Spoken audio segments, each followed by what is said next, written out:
બ્રિજમાં આગળ વાત કરીએ તો વડોદરાની પારુલ યુનિવર્સિટીને બોમ્બથી ઉડાવી દેવાની ધમકી આપવામાં આવી છે। પોલીસે યુનિવર્સિટીને ખાલી કરાવવા માટેના આદેશ આપ્યા છે। ઘટનાની જાણ થતાની સાથે ડોગ સ્ક્વોડ સહિતની ટીમ ઘટના સ્થળે આવી પહોંચી છે। મહત્વનું છે કે મામલાની જાણ થતાની સાથે જ પોલીસનો કાફલો પણ ઘટના સ્થળે આવી પહોંચ્યો છે। તો વધુ એકવાર આવા જ પ્રકારની ઘટના બની છે। ક્યાંક બોમ્બથી જે પ્રમાણે ઉડાડી દેવાની ધમકી અમુક સમયે સ્કૂલને પણ અત્યારે જો કે મળી રહી છે અને આ વખતે પારુલ યુનિવર્સિટીને મળી છે। વધુ માહિતી સાથે સંવાદદાતા વશિષ્ઠ ભટ્ટ જોડાયા છે। વશિષ્ઠ, જે પ્રમાણે અત્યારે ધમકી આપવામાં આવી છે, યુનિવર્સિટીને ખાલી કરાવી દેવામાં આવ્યું છે, શું વધુ માહિતી?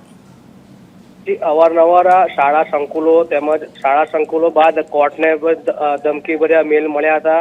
ત્યારે આજે ફરી વખતે વાઘોડિયાના પારુલ યુનિવર્સિટીમાં મેલ મળ્યો છે કે બોમ્બથી ઉડાવવાની ધમકી મળી છે। ત્યારે શાળા સંચાલકો તેમજ ડીવાયએસપી, પીઆઈ સહિતનો પોલીસ સ્ટાફ ઘટના સ્થળે પહોંચીને 65,000થી વધારે વિદ્યાર્થીઓ કોલેજમાં ભણી રહ્યા હતા। તે સમયમાં વિદ્યાર્થીઓને તાત્કાલિક બહાર કાઢવામાં આવ્યા છે અને ઘટના સ્થળે પોલીસ છાવણીમાં આખું કેમ્પસ ફેરવાઈ ગયું છે।